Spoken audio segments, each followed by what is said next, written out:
Hey everyone, Kalpesh here with back another video. So आज की इस वीडियो में हम best practices to prevent ANR के बारे में देखेंगे। वीडियो स्टार्ट करने से पहले मैं सीरीज़ का ओवरव्यू दे देता हूं कि ये एंड्रॉयड एएनआर के ऊपर सीरीज़ चल रही है, जिसमें introduction to real life example तक देखेंगे। एंड ये 4th एपिसोड है जिसमें हम बेस्ट प्रैक्टिसेस देखेंगे कि एएनआर को हम कैसे अवॉइड कर सकें हमारे ऐप से। तो हमारे पास यहाँ पे list of the best practices हैं जिसे आप फॉलो करके आप अपने ऐप की performance and ANR free app बना सकते हैं। यहाँ पे मैंने 7 बेस्ट प्रैक्टिसेस मेंशन किए हैं। फर्स्ट पे है offload work to the background thread, second पे है ऑप्टिमाइज डेटाबेस ऑपरेशन, थर्ड पे है use work manager for long running task, fourth पे है avoid synchronous network call, fifth पे है रिड्यूस यूआई ओवरलोड, सिक्स पे है monitor app performance and seventh पे है लिमिट ब्लॉकिंग कॉल्स। अब हम डिटेल्स में देखते हैं कि क्या है ये एक्चुअली। तो offload work to the background thread, इसमें मैंने ये मेंशन किया है कि हमें हमारे मेन थ्रेड को फ्री रखना है जितना हो सके इतना। मेन थ्रेड की रिस्पॉन्सिबिलिटी बस इतनी होनी चाहिए कि हमारा कोई यूआई रिलेटेड टास्क है वही हम इसके साथ परफॉर्म करें। मेन थ्रेड को हम यूआई थ्रेड भी बोलते हैं। कोई भी आप हैवी ऑपरेशन कर रहे हो उसके साथ तो अगेन एएनआर आएगा, आपको यूज़र इंटरेक्शन अच्छा नहीं मिलेगा, आपका ऐप लैग होगा और वो सब और भी इश्यूज आएंगे। तो आप उससे just basic and light weight task करो जो मेन थ्रेड हैंडल कर पाए। अगर आपको हैवी टास्क परफॉर्म करने हैं तो आप कोरोटीन्स यूज़ कर सकते हो या फिर एग्जीक्यूटर्स यूज़ कर सकते हो। कोरोटीन्स का हमने पहले ऑलरेडी मेंशन किया है कि ये कैसे हमें हेल्प करेगी, ये एक लाइट वेट बैकग्राउंड ऑपरेशन के लिए कैसे हमें हेल्पफुल होती है। ये एक लाइब्रेरी है कोटलिन की।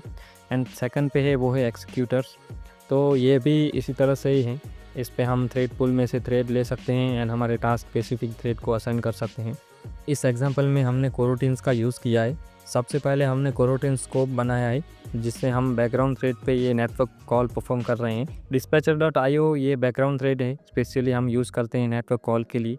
यहाँ पे हमने नेटवर्क से रिस्पॉन्स लिया और जैसे ही रिस्पॉन्स आ गया हमारे पास, हमने मेन थ्रेड पे उसको अपडेट कर दिया हमारी यूआई। तो ये एक सिंपल एग्जांपल है जिसे हम हमारा हैवी टास्क बैकग्राउंड पे मूव करते हैं एंड जैसे ही उसका काम रिस्पॉन्स आ जाता है या उसका काम पूरा हो जाता है, हम मेन थ्रेड पे उसको अपडेट करते हैं। अगर आपको एग्जीक्यूटर्स यूज़ करने हो तो आप वो भी यूज़ कर सकते हैं। तो एग्जीक्यूटर में एक्चुअली होता क्या है कि हमारे पास पहले कितने टास्क है वो डिफाइन करने पड़ते हैं और उसके हिसाब से हम थ्रेड लेते हैं। हमारे पास थ्रेड पूल होता है एक, उस थ्रेड पूल में से हमें पहले देखना पड़ता है कि हमें कितने थ्रेड की ज़रूरत है और कितने टास्क हैं हमारे पास। अभी इस एग्जांपल में आप देख सकते हो कि हमने 3 थ्रेड लिए हैं और हमारे पास क्योंकि 3 टास्क हैं तो हम ईच टास्क एक स्पेसिफिक थ्रेड को असाइन कर सकते हैं। हम 3 टास्क एक स्पेसिफिक थ्रेड के ऊपर हम परफॉर्म कर सकते हैं, जिसकी वजह से हमारा ऐप लैग नहीं होगा और हमारे ऐप की परफॉर्मेंस भी स्टेबल रहेगी। यहाँ पे अब आपको देख सकते हैं task 1 is running on the pool 1 thread 1। सो इसी तरह से आप जितने टास्क हैं आपके पास उतने आप थ्रेड पूल में से थ्रेड ले लो। तो आप इस तरह से एग्जीक्यूटर्स का भी यूज़ कर सकते हैं। प्रैक्टिस हमें तब फॉलो करनी चाहिए कि जब आपका ऐप में लोकल डेटाबेस इंटीग्रेटेड हो। हम क्या करते हैं कि जब हमारे ऐप में लोकल डेटाबेस के साथ वर्क करते हैं तो क्या हम लार्ज डेटा एक साथ फैच करते हैं या फिर एक साथ इंसर्ट करते हैं, जिसकी वजह से हमारा मेन थ्रेड बिजी हो जाता है और हमें एएनआर और क्रैशेस का इस टाइप के इश्यूज हमें फेस करने पड़ते हैं। वो टास्क बैकग्राउंड पे मूव करना चाहते हैं तो आप कोरोटीन कर सकते हो यूज़, कोरोटीन प्लस रूम डेटाबेस, या फिर आप का ऐप जावा में बिल्ड हुआ है तो RX जावा यूज़ कर सकते हो फॉर असिंक्रोनोमस ऑपरेशन के लिए। तो उसके लिए हमारे पास लिस्ट ऑफ बेस्ट प्रैक्टिसेस हैं। अगर आपने रूम डेटाबेस या कोई भी लोकल डेटाबेस आपने अपने ऐप में इंटीग्रेट किया है तो फर्स्ट पे है यूज़ सस्पेंडेबल फंक्शन, सेकंड पे है use paging for the large data set, third पे है use proper data types and fourth पे है use query observer for the real time updates. तो अभी हम इसको डिटेल्स में देखते हैं। फर्स्ट पे है यूज़ सस्पेंडेबल फंक्शन। जब आप अपने रूम डेटाबेस के साथ कोरोटीन यूज़ करते हो तो वहाँ पे हम सस्पेंडेबल फंक्शन का यूज़ कर सकते हैं। जब आप कोई हैवी टास्क कर रहे होते हो तो आप उसे बैकग्राउंड थ्रेड पे भी मूव कर सकते हो एंड अगर उसको आपको सस्पेंड करना है तो आप वो भी कर सकते हो। तो सस्पेंडेबल फंक्शन का आपको एक्चुअली यूज़ करना चाहिए जिसकी वजह से आप कोई हैवी ऑपरेशन बैकग्राउंड थ्रेड पे आप मूव कर सको। यहाँ पे हमने सस्पेंडेबल फंक्शन बनाए हैं और आप देख सकते हो कि हमें इसका कैसे यूज़ कर सकते हैं हमारे ये रियल लाइफ प्रोजेक्ट में। सेकंड पे वो है use paging library for the large data set. तो क्या है कि कभी कभी हमारे पास लोकल डेटाबेस में बहुत सारा डेटा आ जाता है जो एक साथ हम फैच करते हैं, तो हमारा ऐप लैग मारने लगता है। तो क्या आप पेजिंग लाइब्रेरी का यूज़ कर सकते हो अगर आप कोरोटीन यही यूज़ करना चाहते तो पेजिंग लाइब्रेरी से आप चंक ऑफ डेटा फैच कर सकते हो एक साथ। तो यहाँ पे अपने एग्जांपल में हम देखते हैं कि यूज़र डाओ हमने बनाया है और हमने यहाँ पे पेजिंग सोर्स बनाया है, और इसका हम यूज़ इस तरह से कर सकते हैं कि हमारे रेपोजिटरी में हमने पेज साइज़ दे दी है 20, और फिर हम पेजिंग सोर्स फैक्ट्री से हम उसे फैच कर रहे हैं। तो ये एक सिंपल वे है जिसकी हेल्प से हम हम हमारे थ्रेड को फ्री रखें अगर हम पेजिंग लाइब्रेरी यूज़ करते हैं तो। एंड थर्ड पे यूज़ प्रॉपर डेटा टाइप। तो इसमें क्या है कि जब हमारे ऐप में लोकल डेटाबेस हम इंटीग्रेट करते हैं, तब हम लोकल डेटाबेस डिज़ाइन करते हैं, तब मोस्टली हम डेटा टाइप की मिस्टेक करते हैं। लाइक हम किसी इंटीजर को स्ट्रिंग दे देते हैं, और जैसे ही हम इमेज अगर हमारे डेटाबेस में स्टोर करनी हो तो हम मोस्टली स्ट्रिंग प्रेफर करते हैं, बट वो क्या एक बैड प्रैक्टिस है। प्रॉपर डेटा टाइप यूज़ करने चाहिए स्पेसिफिक यूज़ के लिए। फोर्थ पे है use query observer for real time updates. तो यहाँ पे क्या हमारे पास एक कोटलिन में लाइब्रेरी है कोटलिन फ्लोज, तो क्या हम वो यूज़ कर सकते हैं, हम उसकी वजह से हम रियल टाइम अपडेट ले सकते हैं, या फिर हम ऐसे ऑब्जर्वर बनाएं जो रियल टाइम उसको ऑब्जर्व करें हमारे डेटाबेस को। तो क्या होगा कि हमारा मेन थ्रेड इतना बिजी नहीं रहेगा और रियल टाइम अपडेट्स हमें यूआई पे मिलती रहेगी, और वो उससे हम हैवी ऑपरेशन भी करेंगे तो क्या वो ईच टाइम उसको अपडेट करता रहेगा और हमारी यूआई इतनी फ्रीज नहीं होगी। तो आप ये डेटाबेस ऑपरेशन के लिए आप ये 4 प्रैक्टिसेस फॉलो कर सकते हैं आपके प्रोजेक्ट में। अभी थर्ड पे है वो है use work manager for long running task. ये भी एक हेल्पफुल लाइब्रेरी है कोटलिन की, जिसकी हेल्प से हम बैकग्राउंड पे हैवी टास्क परफॉर्म कर सकते हैं। तो क्या है कि आपके ऐप में कोई ऐसी फंक्शनलिटी है जिसमें लार्ज फाइल आपको अपलोड करनी है, तो क्या हम वो मेन थ्रेड पे तो करेंगे नहीं ऑफकोर्स। तो क्या आप उसके लिए आप वर्क मैनेजर यूज़ कर सकते हैं। वर्क मैनेजर में आप वन टाइम वर्क रिक्वेस्ट भी बना सकते हैं एंड पीरियोडिक वर्क रिक्वेस्ट भी बना सकते हैं, और ये क्या बैकग्राउंड में रन होता है।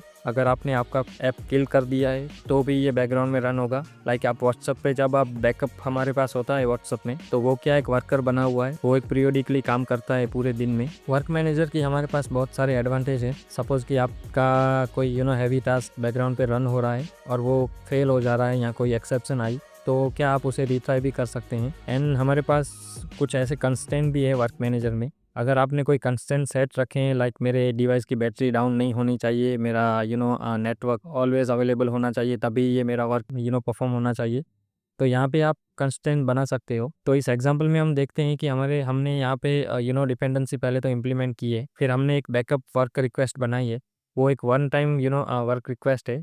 यहाँ पे सेट कंस्टेंट में हम कोई कंस्टेंट सेट नहीं कर रहे हैं, अभी डायरेक्टली हमने ऐसे ही रखा है। बट अगर आपको ऐसा रखना है कि भाई जब मेरा ये वर्कर तभी रन होना चाहिए जब मेरे डिवाइस में मोबाइल डेटा ऑन है या फिर इंटरनेट के साथ कनेक्ट है, तभी रन होना चाहिए, तो कुछ ऐसे कंस्टेंट हमारे पास हैं जो हम बना सकते हैं। और फिर हमने क्या किया है कि वर्क रिक्वेस्ट हमें एनक्यू किया है। एनक्यू का यूज़ हम एग्जीक्यूट वर्क रिक्वेस्ट के लिए करते हैं। हमारे पास जैसे ही वो रिक्वेस्ट एनक्यू होगी तो हमारे पास ये डू वर्क नाम की मेथड कॉल होगी, जिसमें हम बैकग्राउंड में कोई भी हैवी ऑपरेशन कर सकते हैं, जिसका हमें स्टेटस भी मिलता है like success, fail and retry. तो आप इसी तरह से वर्क मैनेजर का यूज़ कर सकते हैं। फोर्थ पे है avoid synchronous network calls. Usually हम क्या करते हैं कि कोई हैवी ऑपरेशन कर रहे होते हैं वो हम डायरेक्ट मेन थ्रेड पे कर देते हैं, तो वो क्या एक बैड प्रैक्टिस है। हमें कोई भी हैवी ऑपरेशन बैकग्राउंड पे ही करना चाहिए एंड यूआई जस्ट हमें मेन थ्रेड पे अपडेट करनी चाहिए। तो मैंने यहाँ पे यही मेंशन किया है कि कोई भी आप टास्क करो, उसकी रिस्पॉन्सिबिलिटी पहले चेक करो कि ये अगर हैवी टास्क है तो हमें उसको बैकग्राउंड पे मूव करें, एंड ये एक लाइट वेट टास्क है तो हम उसको मेन थ्रेड पे रखें। तो आप प्रीवियस वीडियो हमारे देख सकते हैं जिसमें मैंने बताया है कि हमें बैकग्राउंड थ्रेड पे कैसे हैवी टास्क करने चाहिए।